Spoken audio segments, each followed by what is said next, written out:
ערב טוב אורחים יקרים, אני מנכ"ל נייס ביטוח פיננסים, עומרי פנסר, נעים מאוד.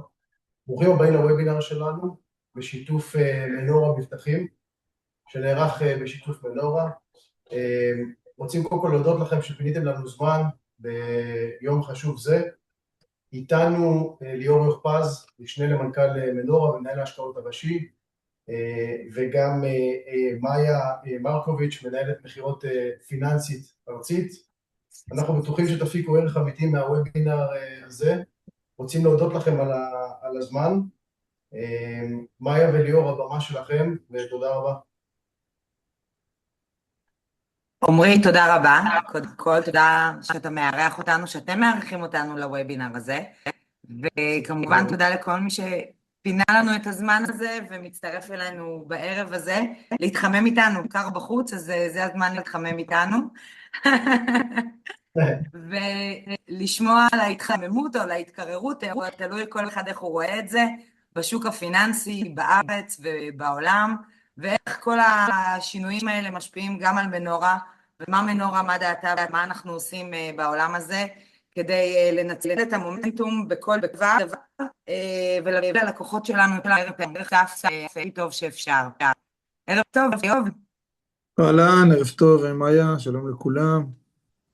מה העניינים? הכל בסדר, מצוין, כן. סיימנו אחלה שנה, עם עוד אחת, כן. אז אנחנו נפגשים כאן עם הלקוחות של נייס, ואנחנו נפגשים בנקודת זמן שהיא מאוד מאוד חשובה. כי סגרנו את 25, ואנחנו מסתכלים כבר קדימה, ואנחנו כבר בתוך 26, אבל חשוב שנתייחס ב-25, קרו הרבה דברים, גם בארץ וגם בחול. כן.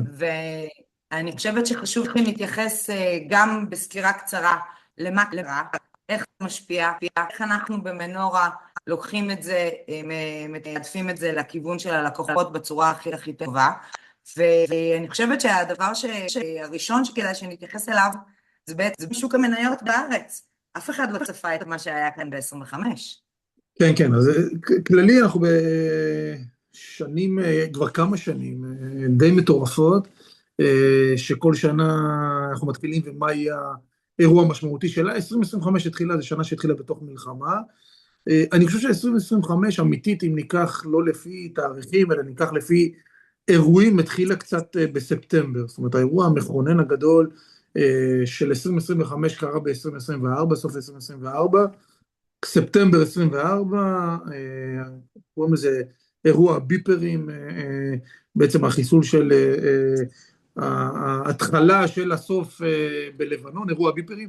אגב, אם ניקח בגרף את תל אביב 125, מאותו יום, 17 בספטמבר, אנחנו פה מכירים את זה טוב, מאותה נקודה, עד היום בעצם, ממשיך, אנחנו רואים את השינוי מגמה הזה והעלייה המהירה, שהיא מתבטאת בשוק המניות בישראל, עלייה קו בעצם לינארי של עלייה, הוא נשבר פעם אחת במלחמה עם איראן ביוני, משם הגרף עוד יותר התחדד לעליות יותר מהירות ויותר קיצוניות, ומעבר לגאווה הלאומית שהייתה בדבר הזה, והכיף של ההרגשה הזאת, קרה פה משהו מעבר, אני חושב ואני מדבר עם המון משקיעים זרים גם בעולם, זה לא רק פה בישראל בתודעה שלנו, קרה משהו בעולם, שם ישראל בעצם הוגדרה חזרה להיות מוגדרת כמנצחת, וזה לא האישו, בטח עבור משקיעים זרים, אבל גם לנו, זה לא הניצחון הזה, שהפך את זה, זה בעצם התחיל הסוף, זאת אומרת, היה פה, בנקודה הזאת היה ברור שישראל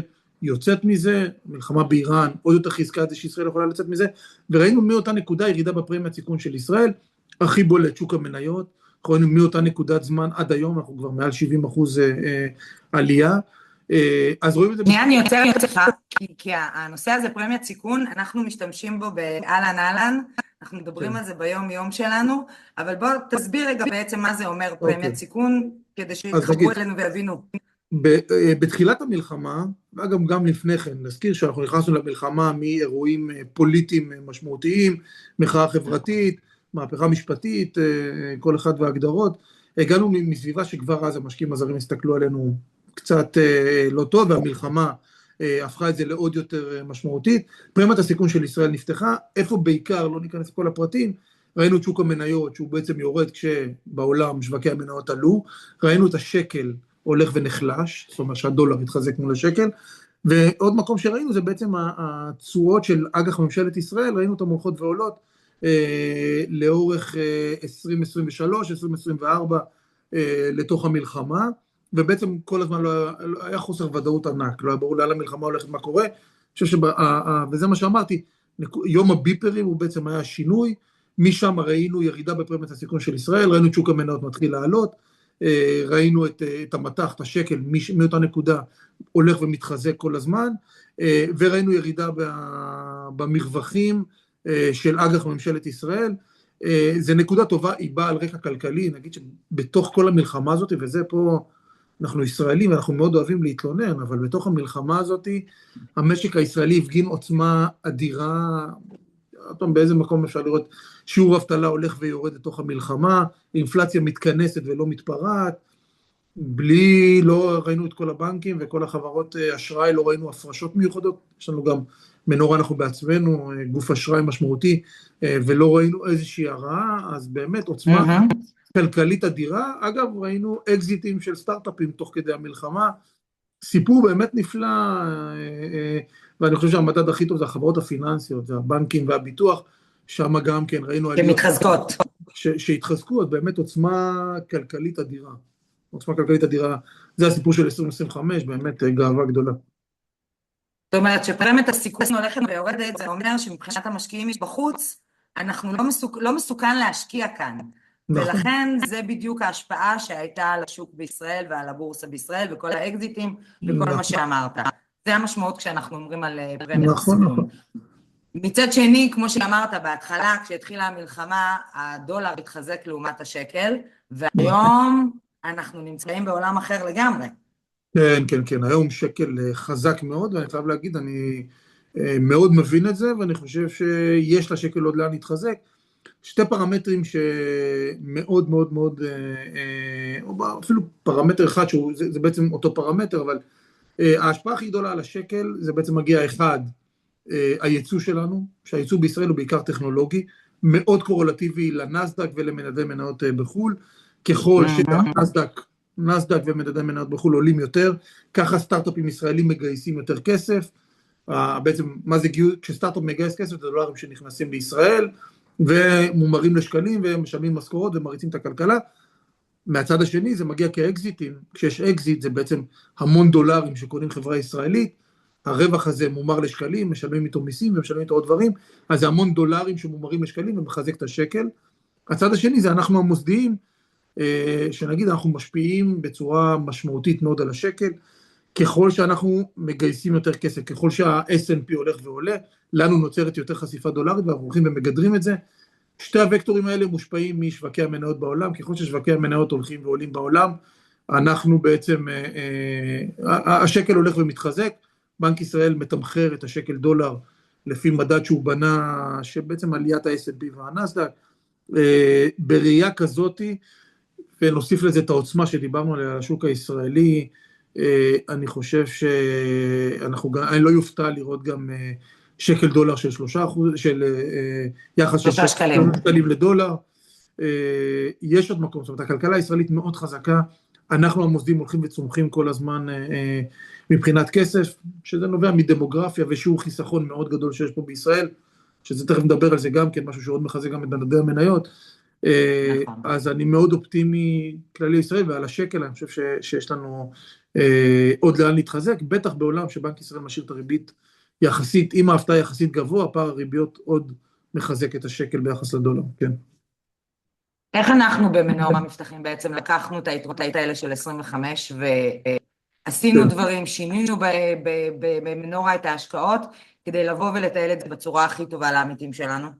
כן, אז בישראל דיברנו על הוקטורים שהיו בעצם, זה היה צריך בעצם לזהות את השינוי מגמה הזה במלחמה, ולקחת פוזיציה לישראל, ששם ידענו לזהות את זה, והיה קל לראות שישראל זולה, היה מאוד לא קל לקחת פוזיציה על זה, אבל זיהינו את זה, והאמנו בזה ורצנו, אז זה אומר שידענו לקחת חשיפה יפה במניות ישראל, גם בתוך מניות ישראל ידענו לקחת את הבנקים שהם היו הכי רגישים והכי זולים לצורך העניין, ידענו לקחת פוזיציה על המטח, על השקל, עודף חשיפה לשקל ביחס למטח, וגם להיות מאוד ארוכים במח"מים מבחינת האג"ח הממשלתי, אז זה קראנו את התמונה נכון, אגב לא פוזיציות קיצוניות, ידענו לנהל את זה נכון, פוזיציה אחראית, כי זה מלחמה ואף פעם לא ידענו לאן זה הולך, אבל פוזיציה אחראית.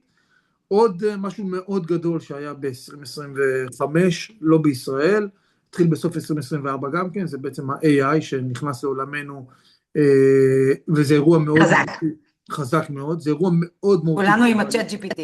בדיוק. עכשיו, הייתי אומר, אחת לכמה עשרות שנים, מגיע איזשהו מפץ כזה שמשנה את השוק.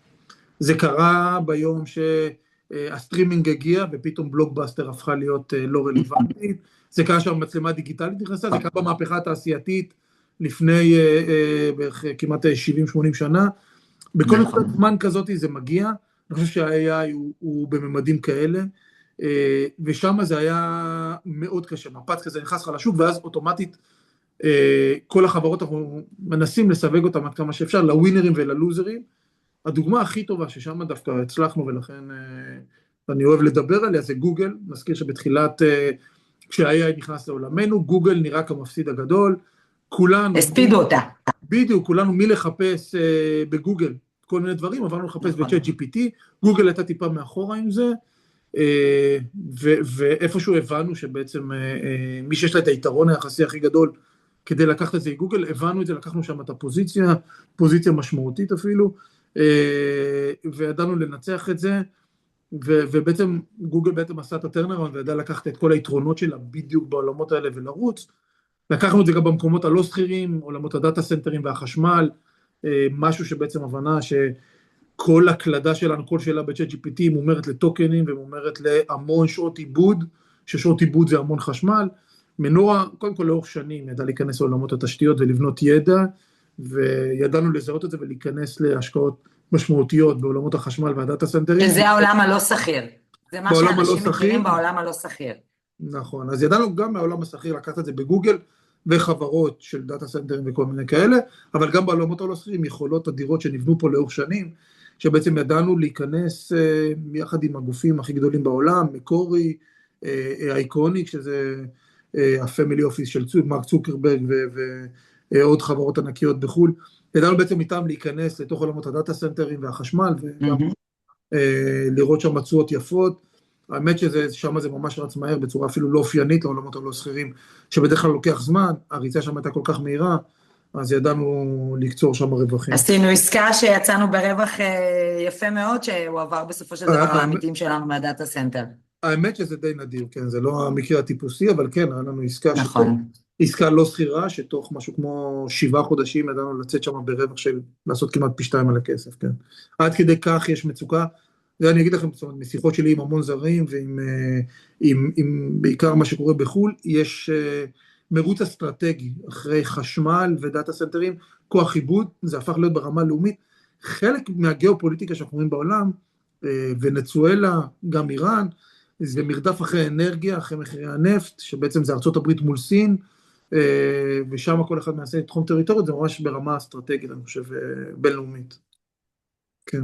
כל הנושא של החשמל והאנרגיה, זאת אומרת, זה לדעת, כאילו, להבין שמה שעומד מאחורי ה-AI הזה, זה המון המון חשמל ואנרגיה, וזה בעצם היא נקודת מפנה בעצם בכל העולם, שידע לחשב יותר מהר ויותר חזק בעולמות ה-AI, יהיה לו יתרונות טכנולוגיים אדירים, שהתבטאו ביתרונות אסטרטגיים, ברמת מלחמה וברמת לוחמה בין מדינות ובין מעצמות, בין שתי הצירים האלה.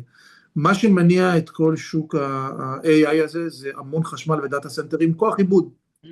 סין מובילה בחלק הזה, לסין יש יתרות אנרגיה משמעותיות יותר גדולות ביחס לעולם, ויש להם יתרון של דיקטטורה או קומוניזם, שהם יכולים לרוץ מאוד מהר, ולהחליט שהם רוצים לפתח משהו ויודעים לרוץ מהר. טראמפ, חלק ממה שאנחנו רואים בעולם, זה הדבר הזה, טראמפ מנסה בעצם להשתלט על כמה שיותר אנרגיה, וכמה שיותר כוח עיבוד במלחמה שלו מול סין, כן. זאת אומרת, איך הכל משתלב עם הכל, הפוליטיקה, ובסופו של דבר ההשקעות, הכל אנחנו ביחד. ואז אנחנו מגיעים, סוף 25, המלחמה נגמרת, אנחנו ממשיכים להתחזק פה בישראל, ועכשיו, חלק מזה כמובן גם הייתה הורדת ריבית שהפתיעה, ידענו שתהיה אחת, אבל הפתיעו אותנו עם עוד אחת. נכון, אני חושב שטוב שהיא הייתה. בנק ישראל, אני קודם כל חושב שהנגיד ירון הוא נגיד מצוין, הוא לתוך המלחמה, הוא באמת בצורה שקולה מאוד, ידע לנהל את כל ההיבטים של המלחמה, בעיקר הדבר הכי חשוב בעצם בבנק מרכזי ובכלל בכסף, זאת אומרת בסוף זה כסף מותר, שאנחנו בעצם סומכים, אנחנו מוכנים לתת בית תמורת שטרות או שורה דיגיטלית, והכל מאחורי זה אמון בעצם. ואני חושב שנגיד בנק ישראל לאורך כל המלחמה ידע לנהל את זה מצוין, ולשמור על האמון במדינת ישראל. זה לא מובן מאליו בכלל שמדינה תוך כדי מלחמה מצליחה לגייס כסף, לנהל כלכלה חזקה, אז עושה עבודה מצוינת. אני חושב שעכשיו לתוך היציאה מהמלחמה יכול להיות שיש פה קצת עודף שמרנות מבחינת הריבית. אני אגיד למה אני חושב שהריביות צריכות להיות יותר נמוכות כאן בארץ, גם בארצות הברית אני חושב שזה צריך להיות משמעותית, אפילו יותר נמוך. בסוף ספרי הכלכלה מדברים על ריביות ריאליות. אגב, הריבית האמיתית שאנחנו משלמים זה הריבית הריאלית. מסיבה פשוטה, שאם הריבית עלתה ב2%, אבל גם החברה, הפירמה, הצליחה להעלות את המחירים שהיא מוכרת את המוצרים ב2%, אז מבחינתה לא קרה כלום, היא לא שילמה יותר ריבית, כי גם מחיר המוצרים עלה. ולכן, מעניין אותנו הריבית שאנחנו משלמים, בניקוי האינפלציה, שזה בעצם ריבית ריאלית. הריבית הריאלית, אינפלציה 12 חודשים קדימה, השוק עכשיו צופה אינפלציה של מתחת ל2 כבר בישראל, סביב ה-1.8, 1.9, בוא נגיד בטווח של בין 1.7 ל-2, שם התחזיות והשוק מתמחר, ריבית בנק ישראל עכשיו היא על 4, אחרי הירידה. זה אומר ריבית ריאלית של 2%, זה בספרי הכלכלה, נחשב לריבית מאוד מאוד מאוד מרסנת, ריבית נורמלית בעצם צריכה להיות באזור ה0.5%, בכלכלה שהיא במצב סביר מבחינת אינפלציה, זאת אומרת, ספרי הכלכלה מדברים על זה שהריבית הריאלית היום בישראל צריכה להיות 0.5%, זה אומר הורדת ריבית של כמעט 2%, כאלה מספרים, בוא נגיד של 1.5% עוד, מהנקודה שאנחנו נמצאים היום, תוסיפו לזה פער ריביות, ארצות הברית נמצאת בריבית של 3.5 ואנחנו ב4, אנחנו בריבית... הם מדברים שם שזה ימשיך לרדת בארצות הברית. כאילו, הצפי הוא שזה ימשיך לרדת, נגיד שיש לנו בארצות הברית נשיא כמו טראמפ, יושב ראש הפד תכף מתחלף, זאת אומרת הוא מסיים את הקדנציה שלו, הוא מסיים קדנציה באמצע השנה, ודי ברור לנו איזה נגיד טראמפ הולך להביא, זאת אומרת אני חושב ש-2026 תהיה שנת הורדות הריבית בארצות הברית, אני חושב שגם בישראל, זאת אומרת ככל שארצות הברית יורידו את הריבית, הנגיד פה לא יוכל להישאר מאחורה, פער הריביות ילחץ אותו עוד יותר, אני חושב שאם הוא יוריד ריביות מספיק בזמן, אנחנו נראה פה קידומת, כאילו סביב שקל דולר סביב ה3, אני חושב שאם לא, אנחנו נוכל לראות מספרים הרבה יותר נמוכים, ולכן אני חושב שטוב יעשה, גם אם הוא יוריד לכל הפחות בקצב ההורדו של ארצות הברית, כמובן, הכל פלואידי, ואנחנו כל בוקר מנתחים את הכל מחדש, אבל כרגע זה נראה שיש את כל הסיבות להורדת ריבית באמת פה בשוק הישראלי, אני חושב שזה גם יהיה נכון לעשות. מבחינת ההשקעות שלנו, כשאנחנו מסתכלים על ההשקעות שלנו והורדת הריבית, ומה נכון, האם נכון יותר להשקיע השנה בארץ או בחול, איך אתה רואה את זה? איך לפצל את זה? לאן לקחת את זה? אז אנחנו בהשקעות שלנו, אנחנו מוגבלים אנחנו מוגבלים בכמה אנחנו יכולים לפרוס בישראל, ועדיין אנחנו עם אובר חשיפה לישראל, זאת אומרת, אני מאוד אופטימי על ישראל, אני חושב שהאיום האיראני... אתה חושב שישראל השנה תעשה את מה שהיא עשתה ב-25? לא, זאת אומרת, 50% זה לא משהו נורמלי, ולא לצפות לכאלה דברים, אבל כן אני חושב שהשוק הישראלי עדיין יש פה סופר הזדמנות, ואני חושב שהוא יותר מעניין מהשוק האמריקאי, נגיד שזה ישראל וארצות הברית מאוד שונות. ארצות הברית הוא שוק שמוטה טכנולוגיה, זאת אומרת, אם ניקח את ה-S&P היום 50%, 35, 40% כאלה מספרים, זה טכנולוגיה, נכון. באמת ה-high-end של הטכנולוגיה, תמחורים לא זולים בכלל. כדי להשקיע בארצות הברית, אתה צריך לקבל החלטה או הבנה מעולה לאן העולם הטכנולוגי הולך, אני חושב שהוא הולך למקום טוב, ולכן ארצות הברית היא עדיין השקעה טובה, לא זולה בכלל. בישראל, זה נכון שעלינו 50%, צריך לזכור, ישראל הגענו ממקום מאוד נמוך מבחינת תמחורים. בגלל המלחמה והמחאה החברתית שהייתה לפניה, אז אני חושב שבישראל היינו במקומות מאוד נמוכים, חלק מהעלייה זה השלמה של זה. ולכן אני חושב שישראל, עם כל העליות האלה, עדיין היא לא זולה כמו שהייתה, ממש לא זולה, והיא גם לא יותר מדי יקרה, אני חושב שברמת המכפילים והתמחורים שאנחנו רואים פה בישראל, אנחנו ברמה סבירה. מה ישראל לא מתמחרת ומה יכול להיות בעצם משהו שייתן בוסט? איראן, אני חושב שזה מתכנס לסיום, זה יכול להיות עוד לא נעים בדרך, אני חושב שאיראן, האיום הזה שישב פה, הוא ירד. עכשיו, אני אתן אנקדוטה. אוקיי. כמו שאמרתי, אני מדבר המון עם משקיעים זרים, אנחנו משקיעים בחברות זרות, אנחנו רואים את זה כל הזמן, ואנחנו שומעים המון, תמיד הייתי שומע, מה אתה חושב על האיום האיראני? ועד לפני 3-4 שנים לא הבנתי מה הם רוצים כל כך, כי לא חיינו היום את האיום האיראני, משקיעים זרים רואים את זה כל הזמן, ואני חושב שהסרת האיום האיראני יביא לפה יותר כסף זר, שייכנס לתוך החברות וישקיע, אז אני חושב שזה אישו, זה ירד כוכבית, אני לא יודע, ואני לא יודע להגיד שזה יקרה, סעודיה, איזשהו... הסכמים, כל מיני כאלה דברים, אני חושב שהסכם עם סעודיה, בניגוד להסכמי אברהם הקודמים, שהם מאוד נחמדים, ואני חושב שזה משהו היסטורי מצוין, הם לא הביאו הרבה כסף לכאן, כי זה היה מדינות לא קטנות, אבל זה לא מדינות שיכולות להוביל שינוי, סעודיה היא הביג אישו, אני חושב שכל הסכם שיהיה עם סעודיה, אני לא פרשן גיאופוליטי ולא יודע האם ומתי, אבל כל התקדמות, כל צעד בדרך לשם זה משמעותי, סעודיה היא שחקן מאוד גדול, אני חושב שלכל המדינות המפרץ יש הרבה מה לקחת מאיתנו, זה מדינות שמאוד התנוונו בעקבות הנפט, ואני חושב שאנחנו כמדינה מאוד טכנולוגית, מאוד הייטקית, זה אישו מאוד גדול, והם ישמחו להתחבר אלינו, אז אני חושב שזה ביגי אישו כל החלק הזה. והדבר שהכי יש פה, אין לנו נפט, אין לנו כלום, הדבר שהכי יש בישראל, חוץ מההייטק והמוחות שלנו, שזה קשור אחד לשני, זה שיעור חיסכון ענק. שיעור החיסכון בישראל הוא מאוד גדול, מהחיסכון הפנסיוני, עד החיסכון באופציות ובאקזיטים, שאנחנו רואים שקורה פה כל הזמן, אז ישראל... זאת אומרת, אם אנחנו משווים את זה לעולם, האזרח הישראלי חוסך יותר. שיעור החיסכון פה הוא מאוד גבוה, כן. שיעור החיסכון הוא מאוד גבוה בישראל, ואנחנו רואים את זה עלינו המוסדיים, זאת אומרת, אנחנו גופים משמעותיים, ואנחנו מנצלים כל הזדמנות שיש בשוק הישראלי כדי לייצר חשיפה, אני חושב שזה המנוע הכי גדול של תל אביב 125, זה חלק מהעליות שראינו פה בשנה האחרונה, אבל אני חושב שיש פה המון כסף שמחפש השקעות, אם זה אנחנו מוסדיים, אם זה אנשים עמידים מאוד, פרטיים, או כל צורת חיסכון אחרת, ואני חושב שזה עומד מאחורי השוק הישראלי לאורך זמן. אז זה כוח עצום, עם כלכלה מאוד חזקה, תשמעו, בתוך מלחמה, אנחנו ידענו להוריד את אחוז האבטלה, ידענו לצמוח, חברות ידעו להרוויח, הרווחיות של השוק הישראלי הלכה ועלתה, אם זה בנקים, שראינו את התשואות על ההון הולכות ועולות בשנים האחרונות, נכון. בביטוח, תראו אותנו, את הרווחים ואיך ידענו לייצר רווחיות, אנחנו רואים את זה בקמעונאיות מזון, אנחנו רואים את זה בעצם כמעט בכל סקטור, ראינו עליות יפות מאוד ברווחים של החברות, זה לא סתם העליות האלה שהיו בשוק המניות. אין מקריות, זאת אומרת, הדברים שקורים מסביב, בסופו של דבר, דבר מוביל לדבר, ואם אנחנו מסתכלים על רגע אחד על החדשות שאנחנו רואים כל היום, והאיום האיראני שעכשיו הופך להיות עוד יותר ועוד יותר ממשי, זאת אומרת, אם באמת טראמפ יעשה את המהלך שלו, פה אנחנו צפויים לשגשוג, אפשר להגיד. אני חושב שככל שהאיום האיראני ירד, כן, יהיה פה, אני חושב שזה לאורך זמן, לא פרשן גיאופוליטי גדול, אבל לאורך זמן, זה יביא יותר את סעודיה, יקרב יותר את סעודיה אלינו, שהיא, אני חושב, הביג אישו,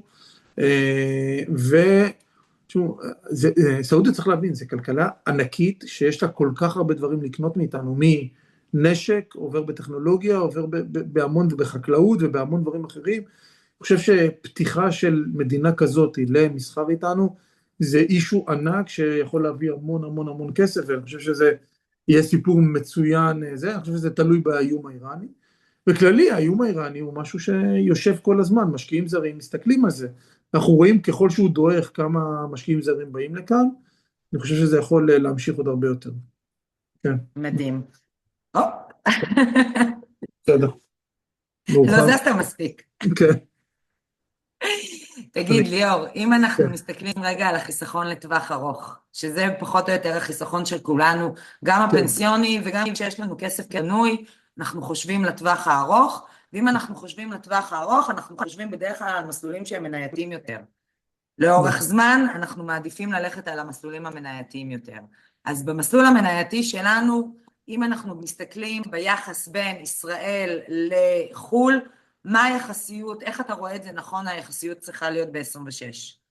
אז אנחנו היום עם 40% הטעה לישראל, יחסית ביחס לאיפה שכל השוק, כל המוסדים נמצאים, אנחנו עם הטעה משמעותית לישראל, ביחס לאחרים, מתוך מה שדיברנו מקודם, מתוך אמונה בזה של ישראל, נגיד גם שעלויות הגידור, מדולר לשקל בעצם, עולות כסף, הרבה יותר נוח לי להיות בשקל, זה חוסך לי קצת בעלויות גידור גם כן, אז זה גם, נכון. זה לא האישו הגדול, אבל זה גם חלק מזה, ואני חושב שזה נכון, זאת אומרת, מה שדיברתי מקודם על ישראל, ואמרתי מבחינת החשיפה, אז אנחנו שם, נוח לי, אני מאוד אוהב להיות בישראל, כי בעצם שם אני גם יכול להיות הרבה יותר, יש לי יתרון תחרותי משמעותי.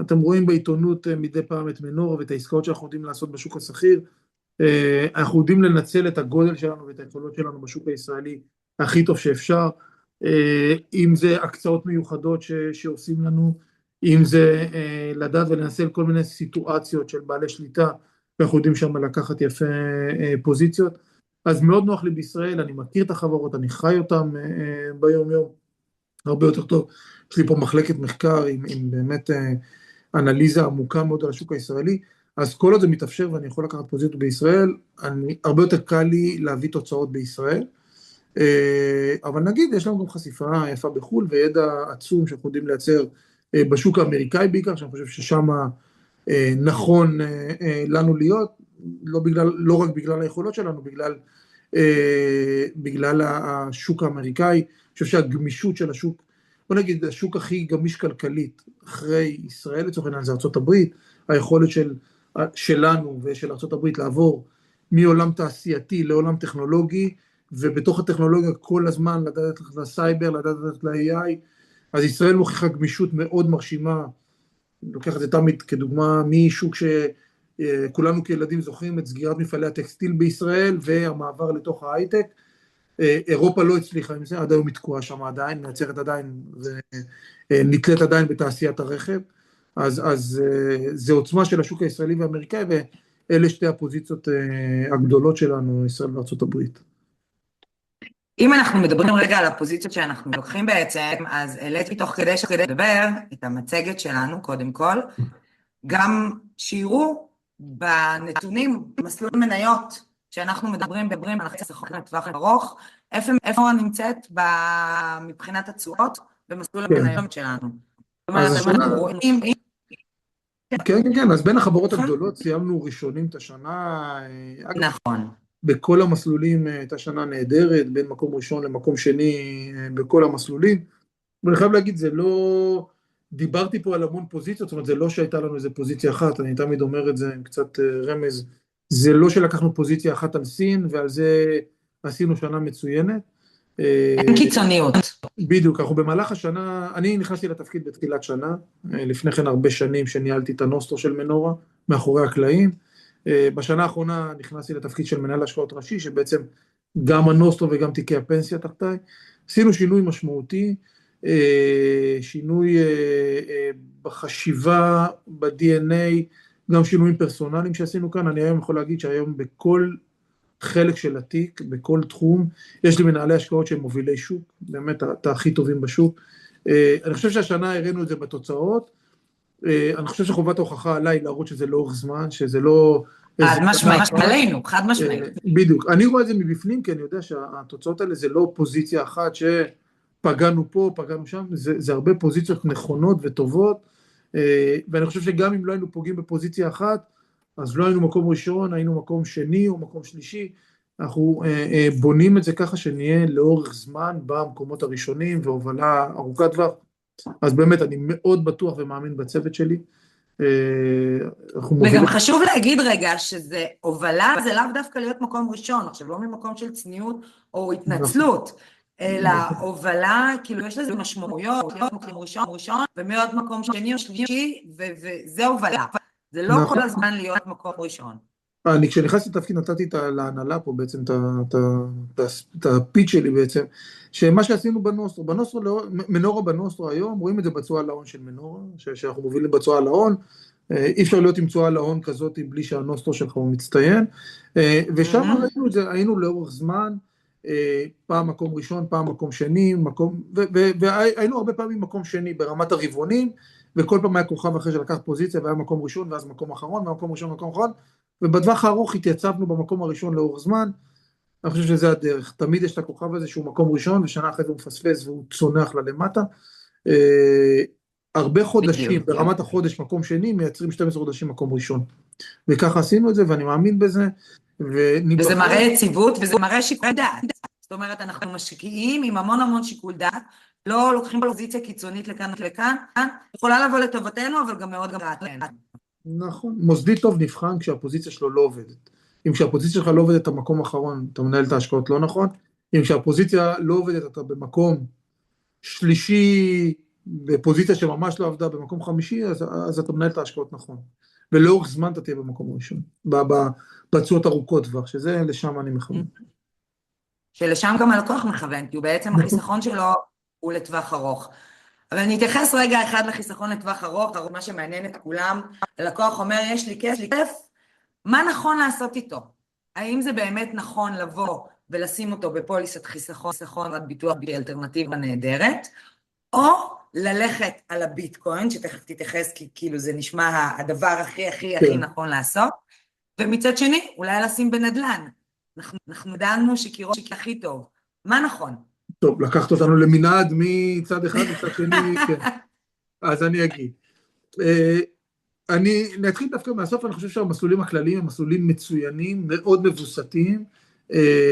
המסלול הכללי היום הוא מסלול מאוד מאוזן, עם סביב ה-50% מניות, ועוד רכיבים של כ-20% על השקעות אלטרנטיביות, שהן עם אוריינטציה מנייתית, זאת אומרת, זה נדל"ן, תשתיות, פרייבט אקוויטי, השקעות ישירות בחברות, שזה גם כן סוגים של אקוויטי, שיציבים יותר מבחינת השערוכים, ולכן אני מסתכל על המסלול הכללי, הוא אמיתית, אזור ה-70% חשיפה למניות, אז אני חושב שהמסלול הכללי נותן באמת חשיפה גיאוגרפית all over על כל העולם, ראינו מה קורה, הספידו אותו קצת בשנים האחרונות את המסלול הכללי, זנחו אותו, אבל הוא מוכיח את עצמו, והוא מוכיח שהוא באמת המסלול הכי נכון להיות בו. נכון מאוד, זאת אומרת, הוא נותן הגנה וחשיפה נכונה מטבעית, גיאוגרפית ומוצרית, פיזור יפה מאוד. אני חושב שהשני לו, מי שרוצה טיפה יותר להתמקד, מי עם יותר יתרות של כסף או צעיר יותר, אז יכול גם ללכת למסלול המנייתי הכללי, מניות כללי בעצם, שגם הוא, אז הוא 100% מניות, ונותן פיזור גיאוגרפי נכון. לגבי ביטקוין, ניגע בביטקוין זה עולה המון, אני יודע שזה מאוד חם ומאוד סקסי. אני חושב, זה לגיטימי לשים כסף בביטקוין, אני חושב שלקרוא לזה השקעה, זה קצת אובר. ההגדרה שלי להשקעה זה נכס נושא ריבית, אוקיי? נכס נושא ריבית, שלצורך העניין ריבית או מניות הן לא נושאות ריבית, אבל מניות הן בעצם נהנות מהתוצר שיש מאחוריה, או מהתוצר או מהרווחים שיש מאחורי הכלכלה מהמדינה. ביטקוין, אנחנו לא יודעים מה מניע אותו, באמת אנחנו לא, אין מאחוריו תוצר לצורך העניין, זאת אומרת מה זה תוצר? בשקל, כולנו חייבים לקבל משכורת בשקל, חייבים לקנות דירה בשקל, ואנחנו לא יכולים לא לעשות את זה, נגעתי בזה מקודם, זאת אומרת, מה הופך מטבע למשהו אמיתי, למה אני נותן את הדירה שלי תמורה לשטר או לשורה במחשב? הסיבה היא כי יש מאחורי זה כלכלה, יש מאחורי זה תוצר, יש בנק מרכזי שמתחייב לעמוד מאחורי הדף הזה, השטר הזה, כל זה לא מתקיים בביטקוין, ולכן לקרוא לו גם מטבע, זה משהו קצת בעייתי, יש מאחוריו תוצר, חלק ממנו... הוא וירטואלי, תרתי משמע. אגב, גם הכסף שלנו וירטואלי, זאת אומרת, חלק קטן מההון של כל אחד מאיתנו נמצא בשטרות ובמטבעות, הרוב הוא נמצא שורה בבנק, גם כן. אז הדיגיטליות שלו היא לא מה שעושה אותו. מה שעושה אותו הוא בעצם היכולת שלו להיות מבוזר ולא רשום בבנק, זאת אומרת, הוא לא תלוי בבנק לאומי, בבנק פועלים, הוא בעצם רשום ברחבי האינטרנט. הצמיחה שלו, אגב, מי שיבין מאיפה הביטקוין, מה נקודת התחלה, איפה הוא התחיל בעצם לפרוח, זה בעצם ביוון, אם אתם זוכרים, המשבר הגדול ביוון באזור 2010, ששם הטילו מס על החשבונות, כל בן אדם, 30% מהחשבון שלו הלך למס, 30 או 20, כבר לא זוכר, הלך למס, ואז כולם מהר התחילו להמיר את הכסף לביטקוינים, וככה להוציא את הכסף מהמדינה. על זה התפתחה גם תעשיית פשע, וכל מיני כאלה דברים שבעצם משלמים היום, כשפורצים לכם למחשב ונועלים אותו, אז משלמים בביטקוינים. זה לא אומר שזה כל מה שיש מאחורי הביטקוין, ויש באמת דרישה לביטקוין, וזה נכון, אני חושב שלהתייחס אליו כמטבע, או כהשקעה, זה נראה לי קצת יותר מדי, לגיטימי לנסות ולקחת קצת, לשים בדבר הזה גם כן, ולנסות ליהנות מזה, אבל להיזהר מלקרוא לזה השקעה. לגבי דירות, אבל לא לקחת את הכסף, את כל החסכונות שלנו, לא, ולשים את זה בביטקוין, ולחשוב שזה ישלם לנו את הפנסיה בגיל פרישה. לא. פחות. אני חושב לגיטימי כן, לקחת קצת ולשים שם ולנסות ולהתנסות בזה, אני לא חושב שלקרוא לזה השקעה ולשים את החיסכון שם, אני חושב שזה קצת אובר. לגבי דירות, זו שאלה שכל הזמן עולה. נכון. אני חושב שזו שאלה מה ה-view שלך על הדירות. אם אתה מאמין שמחירי הדירות יעלו, שלשם זה הולך ולכן אתה רוצה לקנות עכשיו דירות, אני חושב שההשקעה הכי נכונה היא מניות של יזמיות הנדל"ן. זאת אומרת, בסוף יזמיות הנדל"ן, שזה דימרי, ויש מדד הנדל"ן... חג'אג' וכולי וכולי. בדיוק, כל אלה, זאת אומרת, אני חושב שהדרך הכי נכונה להשקיע, זה בעצם לקנות את המניות האלה, זה החברות שהכי ממונפות על מחירי הדירות. ככל והם יצליחו, בטח במחירים היום, ככל והם יצליחו למכור דירות, מחיר המניה שלהם יעלה הכי הרבה, בגלל המינוף העצום שיש שם. ולכן, אם אתה רוצה לקחת פוזיציה על מחירי הדירות, הרבה יותר נכון להיכנס דרך מניות חברות הנדל"ן, יזמיות הנדל"ן. השקעה לטווח ארוך בנדל"ן, בלקנות דירה ולהגיד שהיא השקעה לטווח ארוך, היא לא טעות בגדול, היא צריך להגיד, דירה בישראל נותנת תשואה של 3.5%, קחו את השכירות השנתית שמכניסים, תחלקו במחיר הדירה, תקבלו בין 3, בטוב בפריפריה מגיעים ל4%, זה תשואה נמוכה מאוד, אגב ממשלת ישראל היום נותן 4%, צריך להגיד. אז זה לא משהו מפתה, תוסיפו מיסים, תוסיפו עורכי דין, את כל הכאב ראש מסביב לדירה, זה לא כזה משתלם. ואמרנו, אם אנחנו מאמינים, אם כל מה שטוב בזה זה עליית מחירי הדירות, עדיף לקנות את היזמיות. הדבר שטוב כן בדירה, זה 4%, אבל בעצם המינוף הוא הדבר הנכון. מאוד מסוכן למנף תיק מניות, לעומת זה, דירה, כן, לגיטימי, אני חושב שזה טעות לא לעשות את זה, לקחת משכנתה בגובה 60-70% משווי הדירה, לקחת משכנתה, זה נכון. נגיד שהיתרון הזה בשלוש שנים האחרונות הוא פחות, כי פשוט הריבית נמצאת היום, הריבית על המשכנתה ב6%, לקחת משכנתה ב6%, על דירה להשקעה ב4%, 3%, זה עסקה מאוד רעה, כי אתה מתחת למים, אנחנו קוראים לזה בעולם שלנו. מבחינת הריביות, אז אני חושב שנקודתית עכשיו, חיסכון, מסלולים כלליים, שווקי המניות נותנים מספרים הרבה יותר טובים, והיכולת למנף, כן, מי שיש לו משכנתה... בוא נגיד את זה, בוא נדבר רגע במספרים באמת אמיתיים. המסלול הכללי של מנורה עשה השנה 25%. נכון. וזה חריג. נכון, עשה מספרים כאלה. זה חריג, בסדר, גם בוא נגיד... זה לא מעט, אבל אני אגיד, המסלול הכללי היום, עם 50% מניות, זה מסלול שהייתי מצפה ממנו לקבל את ה8% בשנה. בדיוק. זה התשואה הנכונה. יפה, זאת אומרת, אם אנחנו מסתכלים רגע אחורה על שנים אחרות, לא על 25, המסלול הכללי פחות או יותר עשה בממוצע תשואה של בין 8-9%. נכון. שזה המסלול, זה התשואה הריאלית. אז אם אנחנו מדברים על זה שנדל"ן נותן לנו בגדול 4%, אז תפיסתית אנחנו באים פה ואומרים משהו שהוא מנפץ הרבה מאוד סטיגמות שעדיף לשים את הכסף בנדל"ן פחות, כי אנחנו בפועל משיגים שם תשואה הרבה יותר נמוכה. נכון, ועדיין אני חושב שהמילת המפתח היא להביא את הפיזור, אני חושב שגם נדל"ן זה נכון, יש לו ערכים שמעבר, אנחנו ישראלים מאוד אוהבים את הנדל"ן ולהרגיש את הקרקע, אז אני חושב שזה לא פסול, אבל כאפיק השקעה צריך לדעת למה, ויש דרכים טובות יותר לקחת פוזיציה על מחירי הדירות, כן. ואנחנו גם מדברים תלוי, אם זה דירה ודירנה זה משהו אחד, ואם זה בעצם, יש לנו דירה, אבל יש לנו כסף פנוי נוסף, אז פה אנחנו צריכים לבוא ולשים אחד כנגד השני. בעולם שלנו אנחנו מבדילים בין, זאת אומרת, בתוך מנורה, אז הבניין של מנורה, לצורך העניין, נחשב לרכוש קבוע, הוא לא נחשב להשקעה, כי הוא הבניין שגרים בו, וכל שאר ההשקעות שם נחשבים להשקעות, כן. אז זה ההבדל בין דירה שגרים בה, לבין דירה ששם לגיטימי, שזו דירה שאתה בעלים שלה. דירות להשקעה, זה גם לא טעות, אבל צריך בדיוק לראות האם זה הפוזיציה הנכונה. נכון. מה הסיטואציה?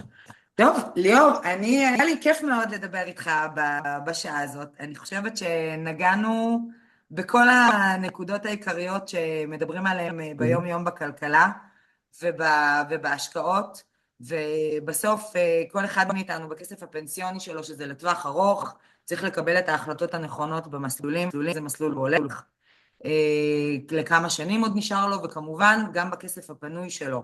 אם זה לטווח ארוך, לפצל את זה בין מסלולים, בין המסלול מניות למסלול כללי, לדעת היתרונות ואת החסרונות של כל אחד, וכמובן שנאסט נמצאים כאן כדי לתת להם את הפתרונות ללקוחות. יש משהו שאתה רוצה להוסיף שלא דיברנו? לא, נראה לי נגענו בכל המקומות. אני באמת נכנסתי לתפקיד, כמו שאמרתי, בתחילת שנה, ואני חושב שהערך הגדול הוא בעצם האחריות הזאת, זה 430 מיליארד שקל שאנחנו מנהלים כאן, אחריות אדירה, ואני שמח שהצלחנו השנה להביא את הערך, אני בטוח שנמשיך להביא את הערך גם קדימה. אין לי ספק, חובת ההוכחה היא עלינו. חבר'ה, היה לנו לעונג להיות איתכם כאן. עמרי, אתה איתנו? גל? כמובן, כמובן. אז קודם כל תודה ענקית, מאיה יקרה וליאור יקר. תודה רבה על המידע ותודה רבה על הוובינר הסופר מעשיר הזה. יש לנו מספר שאלות מאנשים יקרים, ותודה רבה שהצטרפתם אלינו וחברתם אלינו. מאיה, ליאור, יש לנו כמה רגעים להשיב אולי לשאלות, אתם רואים את זה? ודאי, ודאי. רק במילה לכל האנשים הטובים שחברו אלינו היום, גם לא נספיק לענות לכל השאלות, אז אנחנו נשמח להשיב מחר באופן אישי, פרטי, או במייל או בטלפון לכל השאלות, ונשמח להשיב כרגע לכמה שאלות שעלו מהאנשים שהיו איתנו היום. אתם רואים את זה, מאיה, ליאור? אנחנו לא רואים את השאלות, אז תשאלו אותנו אז גם תקריא לנו את השאלות. אני רואה את השאלות על... ליאור, אתה רואה? כן, כן, כן. מדד הביטוח, טוב, שאלה על מדד הביטוח, אז כן, אנחנו רואים את מדד הביטוח, אנחנו רואים את מנורה מעל 300% בשנה וחצי האחרונות, משהו כזה. שוק הביטוח עבר, בוא נגיד, שתי שינויים גדולים. השינוי הראשון המשמעותי הוא, באמת לא שינויים, שתי אירועים גדולים. אחד, שינוי תקינה חשבונאית. בתחילת השנה, בתחילת עוד 2025, עברנו לתקינה חשבונאית חדשה, IFRS 17, שבעצם לא יכניס אתכם לעולם המסובך הזה של ביטוח, אבל כל מה שהוא אמר שבעצם אנחנו מכירים במה שעד היום לא היה, בהכנסות עתידיות. זאת אומרת, צורנן פרמיה, שמשלמים פרמיה ל100 שנה, עד היום בעצם צורנן ביטוח חיים, לא הכרנו בפרמיות העתידיות, ומתחילים להכיר בעולמות הבריאות, כל מיני כאלה, אז בעצם סוג של הקדמת רווחים ושינוי חשבונאי שהעלה את התשואה להון של חברות הביטוח. זה דבר קצת חשבונאי, יש מאחוריו גם כלכלה, הוא לא מופרך, שהעלה את התשואות על ההון של חברות הביטוח, ודבר מאוד מאוד מאוד גדול, אנחנו רואים את זה בשתי חברות יותר מכולם, זה בעצם עליית רווחים כתוצאה משוק ההון והתייעלות.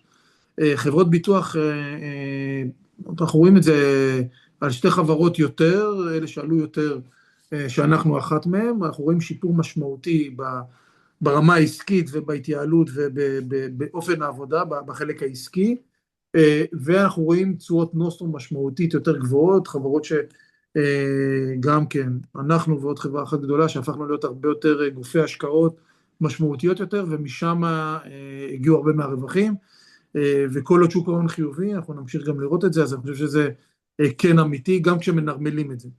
זה תנודתי יותר, אבל אני חושב שזה ימשיך להיות ככה, לא בקצבים האלה. זאת אומרת, אנחנו לא נעשה לאורך שנים 40% תשואה להון, אבל כן, אני חושב שבקידומות ה-20 וכאלה מספרים, אז זה התאמה שהשוק עשה בשוק הביטוח, ואני חושב שזה שם כדי להמשיך.